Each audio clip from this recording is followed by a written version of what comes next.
세계 해전사에 숨겨진 충격적 진실. 단 12척의 배로 330척의 적함을 완전히 섬멸한 불가능한 승리의 주인공. 미국 CNN 다큐멘터리 PD 콜린 윌리엄스가 우연히 발견한 한 파일이 그녀의 인생을 완전히 뒤바꿔 놓았습니다. 이건 단순한 전쟁 이야기가 아니다. 미 해군 사관학교에서도 비밀리에 연구 중인 동양의 천재 전략가. 그는 누구인가? 서구 역사에서 의도적으로 지워진 영웅의 실체. 나라를 구한 12척의 기적. 그 배후에는 어떤 전략과 리더십이 숨어 있었을까요? 세계가 주목하지 않았던 역사상 가장 위대한 해전의 비밀을 지금 함께 파헤쳐 볼까요? 그 전에 1초면 누를 수 있는 구독과 좋아요 눌러주시면 영상 제작에 큰 힘이 됩니다. 저는 콜린 윌리엄스입니다. CNN 국제부 소속 다큐멘터리 PD로 15년째 일하고 있습니다. 매일 세계 각지의 이야기를 발굴하고 전달하는 일을 해왔죠. 그날도 평소처럼 사무실에서 다음 기획을 고민하던 중이었습니다. 서류 정리를 하다 우연히 발견한 한 파일이 제 인생을 완전히 바꿔놓을 줄은 전혀 몰랐어요. 이게 뭐지? 낡은 종이 파일함 속에서 발견한 봉투에는 이순신 자료 방송 불가라는 라벨이 붙어 있었습니다. 호기심이 일었어요. 누군가 폐기 처분하려던 것 같았지만 직감적으로 이 파일이 중요하다고 느꼈습니다. 손가락으로 조심스럽게 봉투의 끝을 열었죠. 파일을 열자 조던 윅스 교수의 강연 DVD가 들어있었어요. 제 호기심은 더욱 커졌습니다. 오래된 DVD였지만 상태는 괜찮아 보였죠. 사무실 컴퓨터에 DVD를 넣고 재생했습니다. 화면에 나타난 조던 윅스 교수는 열정적으로 말하고 있었어요. 세계 해전사에서 가장 뛰어난 해군 장군을 꼽으라면 단연코 이순신 제독입니다. 12척의 배로 330척의 적함을 물리친 명량해전은 해전사의 기적이자 인류 역사상 가장 위대한 해전 승리입니다. 그의 전략적 사고는 500년이 지난 오늘날에도 군사 전략가들에게 연구 대상이 되고 있죠. 처음엔 믿기 힘들었습니다. 12척 대 330척이라니 마치 판타지 영화의 한 장면 같았어요. 하지만 조던 교수의 자세한 설명과 자료들은 이것이 실제 역사적 사실임을 증명하고 있었죠. 강연을 보는 내내 제 심장은 더 빠르게 뛰었습니다. 이건 단순한 전쟁 이야기가 아니었어요. 불가능에 맞선 인간 의지의 승리였습니다. 제 눈앞이 번쩍 열렸어요. 왜 이런 놀라운 이야기가 CNN에서 다뤄지지 않았을까요? 강연이 끝나자마자 국제부 편성 책임자 마이클을 찾아갔습니다. 마이클, 이순신이라는 한국 장군에 대해 들어본 적 있어? 마이클은 잠시 생각하더니 고개를 저었습니다. 아니, 누구? 16세기 한국의 해군 제독이야. 믿기 힘들지만 12척의 배로 330척의 일본 함대를 물리쳤대. 이 이야기로 다큐멘터리를 만들면 어떨까? 마이클은 의심스러운 표정으로 저를 바라보았죠. 콜린, 솔직히 동양전쟁은 시청률이 안 나와. 우리 시청자들이 관심 없어하는 주제야. 그 말에 이상하게도 화가 치밀었어요. 저는 전문 PD로서 가치 있는 이야기를 전하는 것이 제 사명이라고 항상 생각해왔습니다. 그런데 단지 동양의 이야기라는 이유로 무시당하다니요?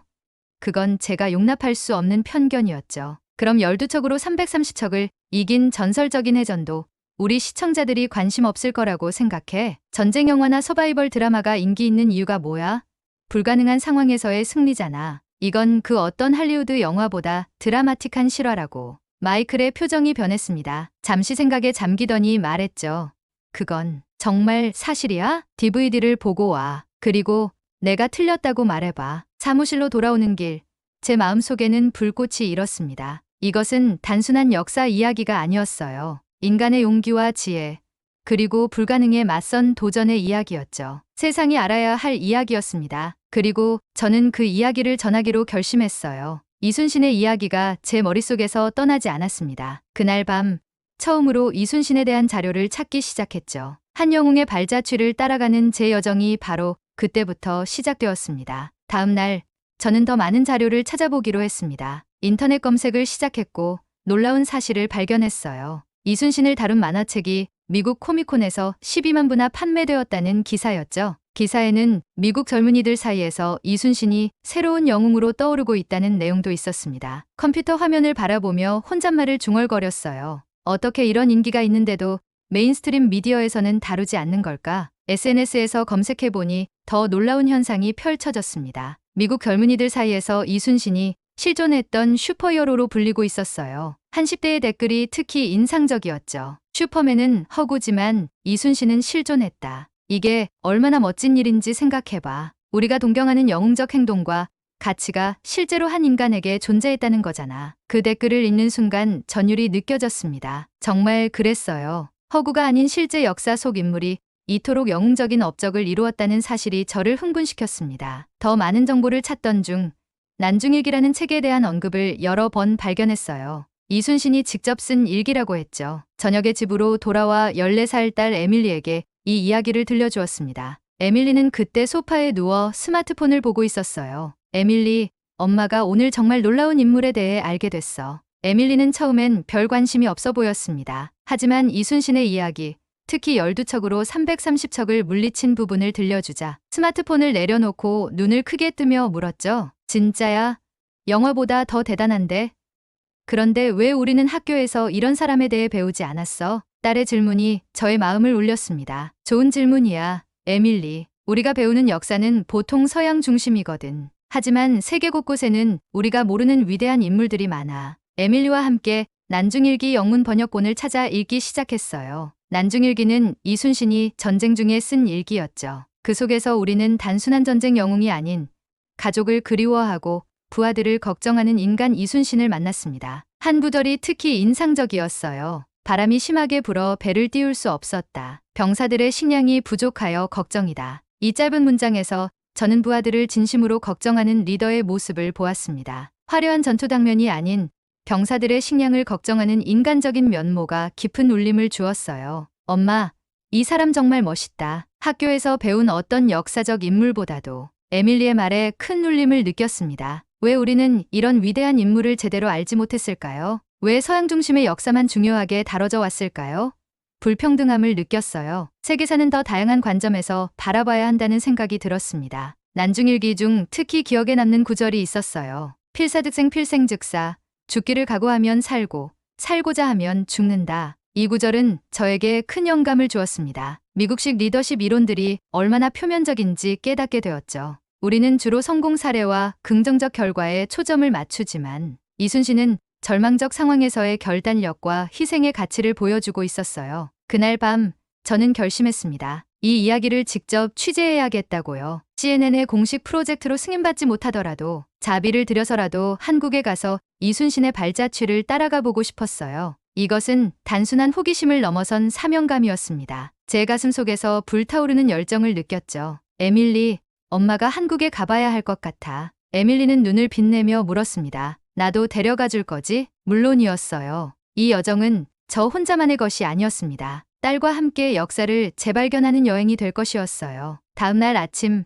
마음이 설레는 채로 CNN 사무실로 향했습니다. 한국행 계획을 세우며 새로운 모험이 시작된다는 예감에 가슴이 뛰었어요. 이순신의 이야기는 단순한 역사적 사실을 넘어 제 인생의 새로운 장을 열어주고 있었습니다. CNN에 이순신 다큐멘터리 기획안을 제출했지만 예상대로 거절당했습니다. 아시아 역사는 우리 시청자들의 관심사가 아니야 라는 이유였죠. 프로그램 책임자 스티브의 말이 아직도 귓가에 맴돕니다. 콜린, 당신 열정은 이해하지만 시청률이 안 나올 거야. 미국인들은 한국 해군 장군에 관심이 없어. 그 순간 느낀 실망감은 말로 표현하기 어려웠어요. 하지만 저는 굴하지 않았습니다. 휴가를 내고 자비로 한국행을 결정했죠. 에밀리도 학교에 특별 휴가를 신청했습니다. 비행기 안에서 저는 노트북을 펼쳐 그동안 수집한 이순신 관련 자료들을 다시 검토했어요. 비록 공식 취재는 아니지만 전문가로서의 기준을 유지하고 싶었습니다. 에밀리는 제 옆에서 한국어 기초 회화를 배우는 앱을 열심히 사용하고 있었죠. 안녕하세요.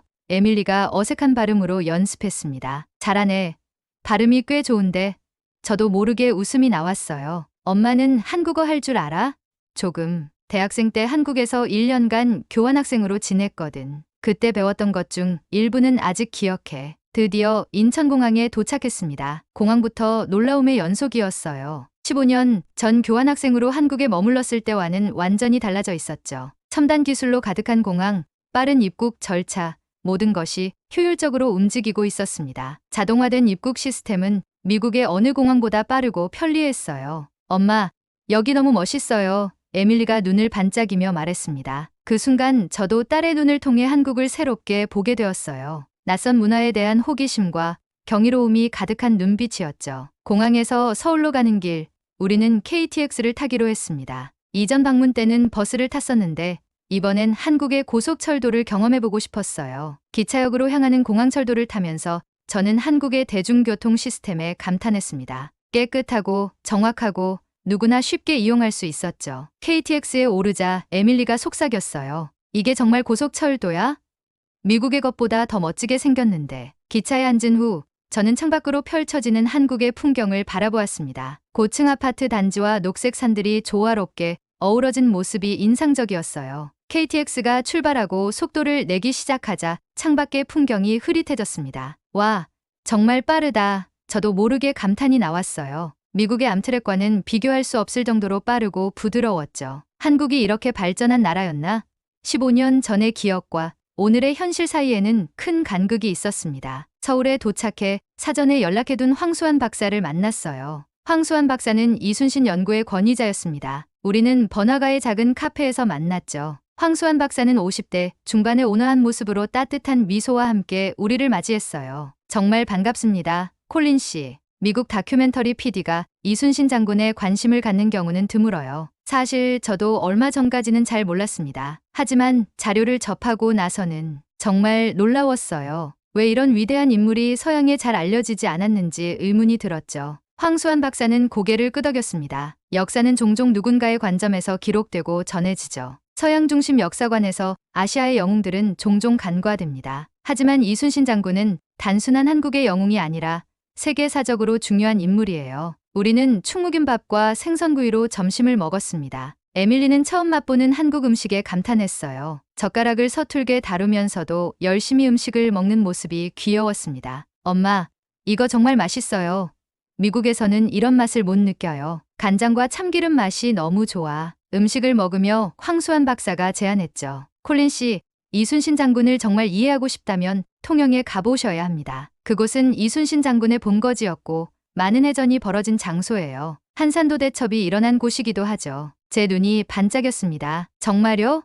언제 갈 수 있을까요? 내일 아침 일찍 출발하면 좋겠습니다. 제가 안내해 드릴게요. 이순신 장군의 발자취를 따라가는 여정이 될 거예요. 서울의 밤은 화려했습니다. 에밀리와 함께 호텔 창문으로 빛나는 도시를 바라보며 내일의 여정에 대한 기대감으로 가슴이 뛰었어요. 이것은 단순한 취재 여행이 아니었습니다. 저에게는 잊혀진 영웅을 발굴하는 사명이었죠. 핸드폰을 꺼내 사진을 찍으며 생각했습니다. 언젠가 이 순간이 다큐멘터리의 한 장면이 될지도 몰라. 그날 밤 노트북을 열고 지금까지 배운 내용을 정리했어요. 이순신, 단순한 역사적 인물이 아닌 인류의 위대한 지도자에 대해 세상에 알려야 한다는 사명감이 더욱 커졌습니다. 잠들기 전 창밖의 서울 불빛을 바라보며 생각했어요. 내일은 어떤 발견이 기다리고 있을까? 이른 아침 황수환 박사와 함께 통영으로 향했습니다. 서울 도심을 빠져나와 고속도로로 들어서자 한국의 아름다운 자연 풍경이 펼쳐졌어요. 푸른 산들과 계곡,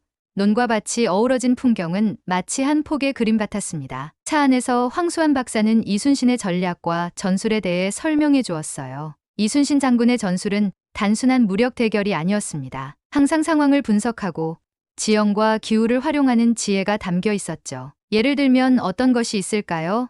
저는 호기심에 찬 목소리로 물었습니다. 하깃진이라는 전술은 이순신 장군이 창안한 것으로 적을 유인한 후 양쪽에서 포위하는 방식입니다. 마치 학의 날개처럼 펼쳐진다고 해서 그런 이름이 붙었죠. 저는 그 설명을 들으며 머릿속으로 그림을 그려보았어요. 그런 전술을 16세기에 이미 고안했다니 놀랍네요. 이순신 장군은 또한 매우 상세한 전투 기록을 남겼습니다. 그의 난중일기와 장계를 보면 하나의 전투를 치르기 위해 얼마나 많은 준비와 계산이 있었는지 알 수 있어요. 황수환 박사는 미소 지으며 계속했습니다. 이순신 장군의 진정한 천재성은 자연을 아군으로 만든 점이에요. 특히 명량해전에서 울돌목의 조류를 전략적으로 활용한 것은 해전사에서 유례가 없는 일입니다. 창밖으로 펼쳐지는 한국의 남해안 풍경을 보며 전율을 느꼈어요. 이순신이 바로 이 바다에서 싸웠다는 생각이 들자 역사의 무게가 느껴졌습니다. 수백 년 전의 일이지만 이 순간 저에게는 너무나 생생하게 다가왔어요. 엄마, 울돌목이 뭐예요? 조용히 창밖을 바라보던 에밀리가 물었습니다. 황수환 박사가 친절하게 설명해 주었어요. 울돌목은 진도와 해남 사이에 있는 좁은 해협이야. 물살이 매우 빠르게 흐르는 곳이지. 물이 바위에 부딪혀 오는 소리가 난다고 해서 그런 이름이 붙었어. 조류가 바뀔 때는 시속 20km 이상의 속도로 물이 흐르기도 해. 이순신 장군은 이 조류의 특성을 완벽하게 파악하고 있었어. 그걸 어떻게 전술에 활용했나요? 저도 궁금해서 물었습니다. 조류가 일본 배를 향해 흐를 때 공격을 시작했어요. 그러면 한국 배는 조류를 타고 빠르게 전진할 수 있고 일본 배는 조류를 거슬러 움직여야 했죠. 또한 좁은 해협이라 일본의 수적 우위도 크게 발휘되지 못했고요. 경외감이 밀려왔습니다. 현대의 첨단 장비도 없이 오직 경험과 지혜로 자연의 힘을 이용한 전략가의 모습. 제가 알던 어떤 군사 전략가와도 달랐어요. 나폴레옹이나 알렉산더 대왕의 이야기에서도 느끼지 못한 지혜로움이 느껴졌습니다. 통영에 도착하자 황수환 박사가 놀라운 사실을 알려주었어요. 실은 미국 해군도 이순신 장군의 전술을 연구하고 있다는 사실 알고 계셨나요? 제 눈이 커졌습니다. 정말요? 처음 듣는 얘기네요. 네. 미 해군 사관학교에서 이순신 전술을 교과서로 활용하고 있어요. 특히 열세한 상황에서의 전략적 승리 사례로 많이 다뤄지죠. 전략, 리더십, 혁신적 사고의 모범 사례로 연구되고 있습니다. 순간 자부심이 느껴졌습니다. 미국인으로서 우리 해군이 동양의 전략가로부터 배우고 있다는 사실이 새로웠어요. 이것은 우리가 배워야 할 겸손함이기도 했죠. 문화적 편견을 넘어 진정한 지혜를 찾는 자세가 필요하다는 생각이 들었습니다. 거북선 전시관에 들어서자 에밀리가 감탄했습니다. 와, 이게 거북선이에요? 생각보다 더 멋있어요. 마치 판타지 영화에 나올 법한 배 같아. 황수환 박사가 거북선 모형을 가리키며 설명했죠. 거북선은 단순한 무기가 아니었어요. 이동식 전략 기지였죠. 모든 방향에서 포를 쏠 수 있는 최초의 함선이었고 철판으로 덮인 등은 적의 화살과 총탄을 막았습니다. 또한 지붕 위에 철가시는 적이 배에 뛰어들어 육박전을 벌이는 것을 막았고요. 거북선의 구조를 자세히 살펴보는 저의 눈빛은 마치 어린아이처럼 호기심으로 가득 찼을 겁니다. 500년 전에 이런 함선을 설계하고 건조했다는 사실이 믿기지 않았어요. 현대, 과학의 원리들을 이미 실용화했던 것이었죠. 거북선의 각 부분에는 정교한 계산과 과학적 원리가 숨어 있었습니다. 이 포들은 어떤 원리로 작동했나요? 저는 궁금증을 참지 못하고 물었어요. 천자총통, 지자총통, 현자총통 등 다양한 크기의 화포가 장착되어 있었습니다. 이순신 장군은 이런 무기들의 특성을 정확히 파악하고 거리와 상황에 따라 효과적으로 운용했죠. 당시로서는 최첨단 무기 시스템이었습니다. 전시관 내부를 돌아보며 이순신의 전략과 전술에 대한 다양한 자료들을 접했습니다. 특히 인상적이었던 것은 이순신이 직접 작성한 인진장초라는 전투 기록이었어요. 너무나 상세하게 기록된 전투 준비 과정과 결과 분석이 현대 군사 보고서와 다를 바 없었습니다. 이순신 장군은 단순한 군인이 아니었어요. 과학자, 엔지니어, 전략가, 리더였죠. 황수환 박사의 말에 저는 고개를 끄덕였습니다. 진정한 리더십이란 다양한 재능과 지혜를 갖추는 것임을 이순신을 통해 배웠어요. 그날 밤 통영의 작은 민박집에서 저는 노트북을 펼쳐 제가 본 것들을 정리했습니다. 창문 너머로 바다가 보였고 파도 소리가 귓가에 들려왔어요. 이순신의 전술은 단순한 역사적 사례가 아니었습니다. 오늘날에도 여전히 가치 있는 리더십과 전략의 본보기였죠. 노트북에 타이핑하던 손가락을 멈추고 창밖을 바라봤습니다. 내일은 명량을 볼 수 있겠지. 12척의 배로 330척을 물리친 그 불가능한 기적의 현장을. 가슴이 두근거렸어요. 역사의 현장을 직접 볼 수 있다는 기대감으로 밤잠을 설쳤습니다. 에밀리는 이미 깊은 잠에 빠져 있었지만 저는 흥분된 마음을 가라앉힐 수 없었어요. 마치 내일이면 이순신을 직접 만날 수 있을 것 같은 느낌이었습니다. 다음 날 아침 우리는 명량해협으로 향했습니다. 차창 밖으로 펼쳐지는 한국의 남해안 풍경이 아름다웠어요. 구름 한 점 없는 푸른 하늘 아래 끝없이 펼쳐진 바다는 마치 거대한 파란 비단 같았습니다. 산들이 바다를 품에 안은 듯한 풍경 속에서 드라이브하는 동안 제 마음은 점점 더 이순신에게로 향했어요. 마침내 명량해협에 도착했을 때 저는 숨을 깊게 들이마셨습니다. 바로 이곳이었죠. 12척의 배로 330척을 맞서 싸웠던 그 전설적인 장소. 짠 바닷바람이 제 얼굴을 스쳤고 저는 잠시 눈을 감은 채 그 순간의 의미를 음미했어요. 바로 여기서 일어난 일이군요. 저는 감격에 차서 말했습니다. 목소리가 약간 떨렸던 것 같아요. 황수환 박사가 고개를 끄덕였습니다. 네, 이곳이 바로 역사상 가장 위대한 해전 중 하나가 벌어진 곳입니다. 1597년 9월 16일 이곳에서 이순신 장군과 그의 수군은 불가능을 가능으로 바꿨죠. 해협은 생각보다 좁았습니다. 양쪽에서 산들이 바다를 품고 있고 그 사이로 강한 조류가 흐르고 있었어요. 바다 위로 작은 배를 타고 나가보니 조류의 힘을 직접 느낄 수 있었습니다. 배가 심하게 흔들렸고 저희는 선장이 던져준 손잡이를 꽉 잡아야 했어요. 와, 정말 물살이 세네요. 에밀리가 놀라움을 감추지 못했습니다. 그녀의 얼굴에는 약간의 두려움과 흥분이 섞여 있었어요. 황수환 박사가 설명했습니다. 시속 약 13노트, 즉 시속 24km 정도의 빠른 물살입니다. 이순신 장군은 이 조류를 이용해 일본 함대를 혼란에 빠뜨렸죠. 적은 미처 이 지형의 특성을 파악하지 못했고 결국 조류에 휩쓸려 대열이 흐트러지게 되었습니다. 바다 위에서 주변을 둘러보니 좁은 해협에 330척의 배가 모여있는 모습이 상상되었어요. 그건 분명 혼란 그 자체였을 겁니다. 반면 이순신의 12척은 지형을 완벽하게 이해하고 유리한 위치를 선점했겠죠. 저는 명량해협의 물살을 보며 이순신의 천재성을 실감했습니다. 자연의 힘을 아군으로 만드는 전략적 사고. 그것은 단순한 무력이 아닌 지혜의 승리였어요. 무기나 병력의 숫자가 아니라 지형과 상황을 이해하고 활용하는 능력이 승리를 가져다 주었다는 사실이 놀라웠습니다. 배에서 내린 후 우리는 근처의 이순신 기념관을 방문했어요. 그곳에서 난중일기의 일부를 볼 수 있었습니다. 황수환 박사가 한 구절을 가리키며 읽어주었죠. 어머니를 그리워한다. 이 전쟁이 끝나면 어머니를 잘 모시고 싶다. 제 눈에서 갑자기 눈물이 흘렀습니다. 완전히 예상치 못한 반응이었어요. 이순신은 강철 같은 전략가였지만 동시에 어머니를 그리워하는 아들이기도 했던 것입니다. 이 인간적인 면모가 저를 더욱 감동시켰죠. 그는 영웅이면서도 결국 우리와 같은 인간이었습니다. 엄마, 왜 울어요? 에밀리가 제 팔을 살짝 당기며 물었어요.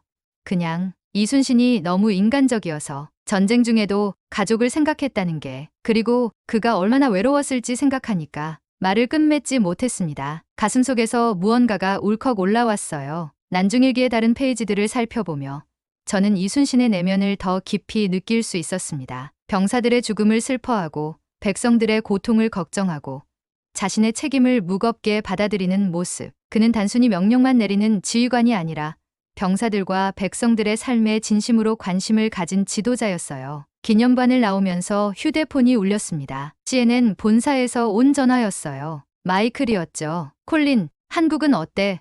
뭐 재미있는 거 찾았어? 마이클, 정말 놀라운 이야기를 발견했어. 이건 단순한 전쟁 영웅 이야기가 아니야. 인간의 가능성과 리더십에 관한 보편적인 이야기야. 마이클의 반응은 예상했던 대로였습니다. 그래, 흥미롭긴 하지. 하지만 우리 시청자들에게는 너무 동양적인 주제야. 아시아 콘텐츠는 시청률이 보장되지 않아. 다른 주제로 전환하는 게 어때? 전화를 끊고 난 후 저는 깊은 좌절감을 느꼈습니다. 왜 그들은 이 이야기의 가치를 보지 못하는 걸까요? 이것은 단순히 동양의 이야기가 아니라 인류 보편적인 가치와 지혜를 담고 있는 이야기였어요. 그 순간 저는 더 강한 결심을 했습니다. CNN이 이 다큐를 만들지 않더라도 저는 어떻게든 이 이야기를 세상에 알리고 싶었어요. 명량해협을 떠나기 전 저는 잠시 홀로 바다를 바라보았습니다. 이순신의 12척이 이곳에서 펼쳤던 기적 같은 승리. 그것은 단순한 군사적 승리가 아니라 인간 정신의 승리였어요. 불가능에 맞서 싸울 용기, 지혜롭게 상황을 활용하는 능력, 그리고 부하와 백성을 향한 헌신. 이것이 진정한 리더십이 아닐까요? 제 가슴이 뜨거워졌습니다. 저는 이제 단순한 다큐멘터리 PD가 아니었어요. 잊혀진 영웅의 이야기를 되살려 세상에 전하는 사명을 가진 사람이 되었죠. 그 순간 저는 이미 이 프로젝트에 제 인생을 걸기로 결심했습니다. 통영에서의 마지막 밤, 에밀리와 저는 작은 해변가 식당에서 저녁을 먹었습니다. 신선한 해산물 요리가 테이블 위에 가득했어요. 에밀리는 처음 보는 음식들에 호기심을 보이며 하나하나 맛보고 있었죠. 노을이 지는 바다를 배경으로 우리는 그동안 보고 들은 이순신의 이야기에 대해 이야기를 나눴습니다. 엄마, 솔직히 처음에는 이 여행이 그냥 엄마의 일 때문에 온 거라고 생각했어요. 학교도 쉬고 와야 해서 좀 귀찮았는데. 에밀리가 조금 머뭇거리며 말했어요. 그랬구나. 저는 미소를 지으며 대답했습니다. 하지만 이제는 정말 기뻐요. 이순신 장군 이야기가 너무 멋있어요. 그런데 엄마, 이 사람은 왜 영화로 안 만들어졌어요? 마블 영화보다 더 멋진 이야기인데. 에밀리의 질문은 저를 생각에 잠기게 했습니다. 정말 왜 이순신의 이야기는 할리우드에서 영화로 제작되지 않았을까요? 혹시 동양의 영웅이라는 이유만으로 외면당한 것은 아닐까요? 사실 한국에서는 2014년에 명량이라는 영화가 만들어졌대. 한국 영화 역사상 가장 많은 관객을 동원한 영화 중 하나래. 저는 황수환 박사에게 들은 내용을 전했어요. 정말요? 볼 수 있을까요? 호텔로 돌아가면 한번 찾아볼게. 영어, 자막이 있을지도 모르지. 우리는 나가사키 방향으로 흘러가는 바다를 바라보며 잠시 침묵에 잠겼습니다. 그때 에밀리가 말했어요. 엄마, 이순신 장군은 진짜 역사상 실존했던 슈퍼히어로 같아요. 그냥 영화 속 캐릭터가 아니라 실제로 이런 일을 했다니 믿기지 않아요. 저는 딸의 말에 깊이 공감했습니다. 이순신의 이야기는 어떤 픽션보다도 더 드라마틱하고 감동적이었으니까요. 그런데 에밀리의 다음 질문이 저를 놀라게 했어요. 한국 사람들은 이순신 장군을 어떻게 기억하고 있어요? 미국처럼 역사책에만 남아있는 인물인가요? 글쎄, 내가 알기로는 한국 사람들은 이순신 장군을 정말 소중히 여긴대. 전국 곳곳에 이순신 동상이 있고 기념관도 여러 곳에 있지. 우리가 지금 방문한 곳들처럼. 대화를 나누면서 저는 문화의 차이를 생각하게 되었어요. 미국에서는 역사적 인물들이 점점 잊혀지거나 단순히 교과서 속 이름으로만 남는 경우가 많았죠. 하지만 한국은 달랐습니다. 400년이 넘은 옛 인물을 마치 오늘의 영웅처럼 기억하고 존경하는 모습이 인상적이었어요. 호텔로 돌아와 저는 컴퓨터로 명량 영화에 대한 자료를 찾아보았습니다. 놀랍게도 이 영화는 한국 영화 역사상 최다 관객을 동원한 작품 중 하나였어요. 1700만 명이 넘는 관객이 이 영화를 보았다고 했죠. 한국 인구가 약 5천만 명이라는 것을 고려하면 국민 3명 중 1명이 이 영화를 본 셈이었습니다. 엄마, 저 사진 좀 보세요. 에밀리가 갑자기 외쳤어요. 그녀는 스마트폰으로 인터넷을 검색하고 있었죠. 서울에 있는 이순신 동상이에요. 엄청 커요. 사진을 보니 서울 중심가에 거대한 이순신 동상이 서 있었습니다. 광화문 광장 한가운데 위치한 그 동상은 현대적인 고층 빌딩들 사이에서도 당당하게 자리를 지키고 있었어요. 이걸 보면 한국 사람들에게 이순신 장군이 얼마나 중요한지 알 수 있네요. 에밀리가 말했습니다. 그래, 이건 단순한 역사적 인물이 아니라 국가적 상징인 거지. 자랑스러운 역사와 정신을 대표하는 인물인 거야. 그날 밤, 저는 노트북에 지금까지의 생각들을 정리했습니다. 한국에 기억하는 문화의 깊은 감동을 받았어요. 자국의 역사를 소중히 여기고 그 가치를 현대에도 이어가는 모습. 그것은 미국에서 우리가 배워야 할 점이 아닐까요? 창밖으로 보이는 별들을 바라보며 생각했습니다. 이순신의 이야기는 더 이상 단순한 취재 대상이 아니었어요. 이것은 제가 세상에 전해야 할 중요한 메시지가 되었습니다. 동양과 서양의 경계를 넘어 인류가 공유해야 할 지혜와 영감의 원천이었죠. 이 프로젝트는 이제 제 개인적인 사명이 되었습니다. 한국에서의 2주간의 여정을 마치고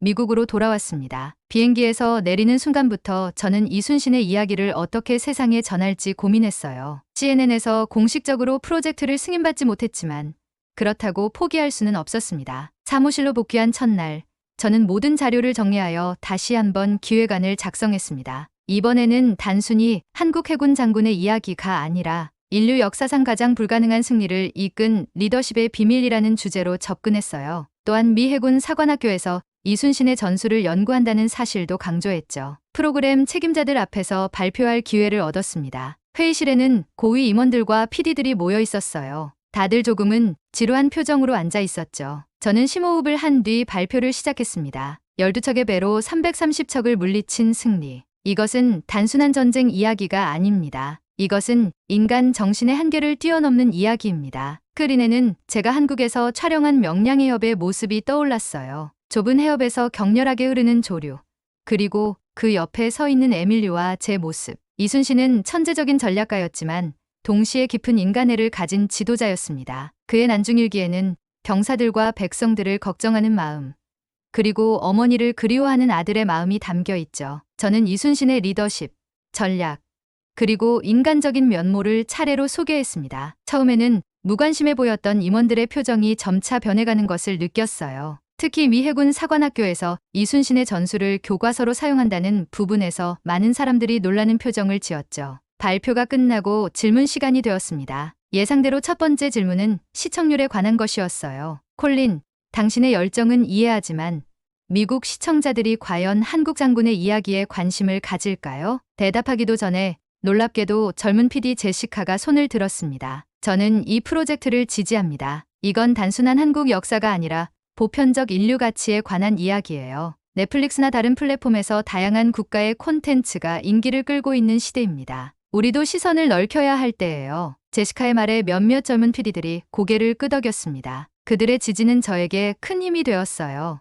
이어서 마케팅 책임자인 토마스가 발언했죠. 솔직히 처음에는 의심스러웠습니다. 하지만 콜린의 발표를 들으니 이건 해볼 만한 가치가 있는 것 같네요. 12척의 제독. 제목도 강렬하고 매력적입니다. 회의실 내의 분위기가 변하고 있었습니다. 처음에 보수적인 태도에서 점차 호기심과 기대감으로 바뀌어가고 있었어요. 마침내 프로그램 총괄 디렉터인 스티븐이 말했습니다. 콜린, 당신의 열정에 감동받았습니다. 우리는 이 프로젝트를 승인합니다. 하지만 한 가지 조건이 있어요. 이것은 단순히 한국의 영웅이 아니라 모든 인류에게 영감을 줄 수 있는 보편적 이야기로 만들어야 합니다. 제 가슴이 기쁨으로 가득 찼습니다. 드디어 이순신의 이야기를 세상에 전할 기회를 얻은 거죠.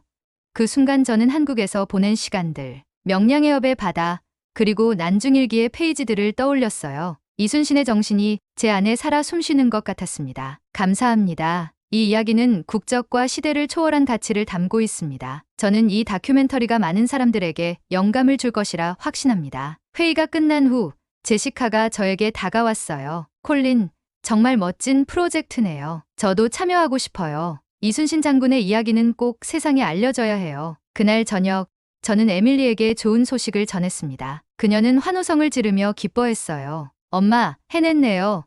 이제 모든 사람들이 이순신 장군을 알게 될 거예요. 그래, 에밀리. 이건 단순한 다큐멘터리가 아니야. 이건 잊혀진 영웅에게 바치는 우리의 헌사야. 그날 밤 창밖의 별을 바라보며 생각했습니다. 한국에서 시작된 이 여정이 이제는 전 세계를 향한 메시지가 되었어요. 이순신의 이야기를 통해 진정한 리더십과 용기에 불가능을 가능으로 바꾸는 인간, 정신의 위대함을 전할 수 있게 되었습니다. 저는 이 프로젝트가 제 인생의 전환점이 될 것임을 직감했습니다. 다큐멘터리 12척의 제독은 6개월간의 제작 과정을 거쳐 마침내 CNN에서 방영되었습니다. 방영 당일 저는 너무 긴장한 나머지 방송을 직접 보지 못하고 에밀리와 함께 공원을 산책했어요. 휴대폰을 꺼놓고 2시간 동안 걸었죠. 집에 돌아왔을 때 제 휴대폰은 수많은 알림으로 가득 차 있었습니다. 엄마, 빨리 보세요. 에밀리가 노트북을 가리키며 외쳤어요. 소셜미디어에서는 12척의 제독이 뜨거운 화제였습니다. 하나의 해시태그가 특히 눈에 띄었죠. 샵 이순신 내 영웅. 이게 대체 어떻게 된 거지? 저는 놀라움을 감추지 못했습니다. CNN의 시청률 담당자로부터 전화가 왔어요. 콜린, 축하해요. 당신의 다큐멘터리가 예상 시청률의 2배를 기록했어요. 특히 18에서 35세 시청자층에서 반응이 뜨겁습니다. 저는 믿을 수 없었습니다. 처음에는 시청자들이 관심 없을 거지라던 프로젝트가 이렇게 성공을 거두다니요. 소셜미디어의 반응들을 살펴보니 더욱 놀라웠어요. 이순신은 내 새로운 롤모델이다. 그의 리더십은 오늘날 우리가 배워야 할 것들이 많다. 12척으로 330척을 물리치다니. 이건 영화보다 더 대단한 실화다. 난중일기를 읽어보고 싶다. 영어 번역본 어디서 구할 수 있을까? 많은 젊은이들이 이순신의 이야기에 감동받았고 그의 리더십과 전략, 인간적인 면모에 깊은 인상을 받았다는 댓글이 이어졌습니다. 특히 놀라웠던 것은 다양한 배경의 사람들이 이순신의 이야기에 공감했다는 점이었어요. 인종, 국적, 문화적 배경을 초월해 이순신의 정신이 울림을 주고 있었습니다. 다큐멘터리 방영 후 한 달, CNN에서는 12척의 제독의 속편 제작을 제안했어요. 저는 한국을 다시 방문하기로 결정했습니다. 이번에는 공식적인 취재팀과 함께였죠. 에밀리와 함께 한국으로 돌아온 저는 더 많은 이순신의 흔적을 찾아다녔습니다. 통영의 제승당, 여수의 진남관, 그리고 아산의 현충사까지 이순신의 발자취를 따라가며 우리는 더 깊이 그의 정신을 이해해갔어요. 특히 제승당에서의 경험은 잊을 수 없습니다. 이순신이 직접 생활하고 지휘했던 공간을 걸으며 저는 마치 시간 여행을 하는 듯한 느낌이 들었어요. 푸른 바다가 내려다 보이는 그곳에서 에밀리와 손을 잡고 잠시 묵념했습니다. 엄마, 이순신 장군이 여기 서 있었겠죠?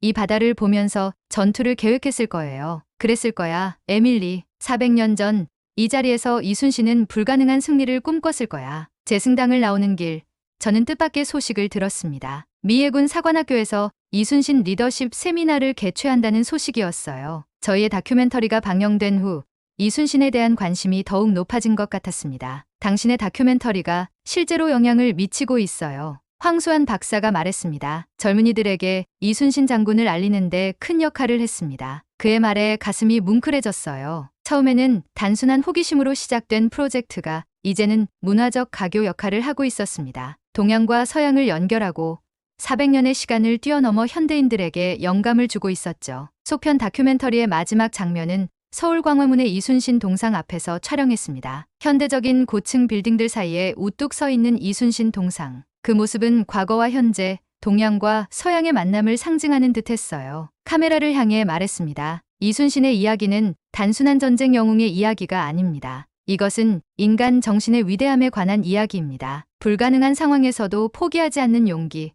지혜롭게 상황을 활용하는 전략적 사고, 그리고 자신보다 타인을 먼저 생각하는 이타적 리더십. 이것이 바로 12척의 배로 330척을 물리친 진정한 비결입니다. 촬영을 마치고 에밀리와 함께 호텔로 돌아가는 길, 그녀가 물었습니다. 엄마, 이순신 장군이 살아있다면 엄마의 다큐멘터리를 보고 뭐라고 말했을 것 같아요? 잠시 생각한 후 대답했어요. 글쎄, 아마도 겸손하게 저는 단지 제 의무를 다했을 뿐입니다라고 말했을 것 같아. 에밀리가 고개를 끄덕였습니다. 그런 사람이었을 것 같아요. 진짜 영웅은 자기가 영웅인 줄 모르니까요. 미국으로 돌아온 후 전 세계에서 이순신에 관한 문의가 쇄도했습니다. 강연 요청, 인터뷰 요청, 심지어 이순신을 주제로 한 국제 심포지엄 참가 요청까지. 저는 기쁘게 이 모든 요청을 수락했어요. 이순신의 이야기를 더 많은 사람들에게 전하고 싶었으니까요. 한 대학 강연에서 학생이 질문했습니다. 콜린 씨, 이순신의 이야기에서 가장 중요하게 생각하는 교훈은 무엇인가요? 제게 있어 이순신의 가장 큰 교훈은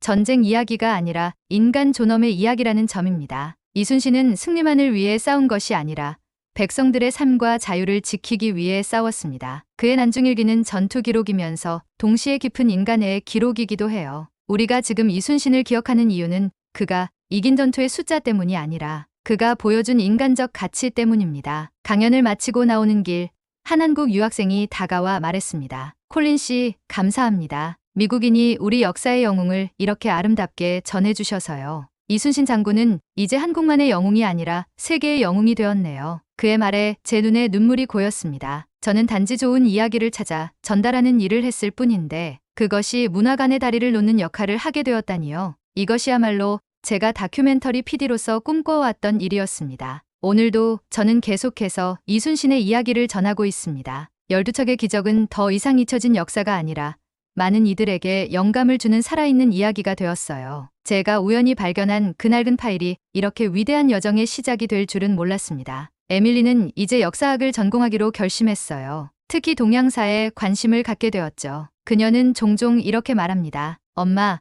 이순신 장군처럼 불가능한 일을 가능하게 만드는 사람이 되고 싶어요. 그때마다 저는 대답합니다. 넌 이미 그런 가능성을 가진 사람이야, 에밀리. 우리 모두가 마음속에 이순신의 정신을 품고 있으니까. 저에게 이순신은 더 이상 멀리 있는 역사 속 인물이 아닙니다. 그는 제 인생을 변화시킨 멘토이자 제가 매일 삶에서 실천하고자 하는 가치의 상징이 되었어요. 12척의 배로 330척을 물리친 기적. 그것은 단순한 해전의 승리가 아니라 인간 정신의 위대함에 대한 증명이었습니다. 그리고 그 정신은 지금도 우리 안에 살아 숨쉬고 있습니다. 여러분은 이 이야기를 듣고 어떤 생각이 드셨나요? 여러분의 생각을 아래 댓글에 남겨주세요. 그리고 감동적인 사연을 주변 사람들과 공유하고 함께 이야기 나눠보세요. 마지막으로 1초밖에 걸리지 않는 구독과 좋아요, 알림 설정은 영상 제작에 큰 힘이 됩니다.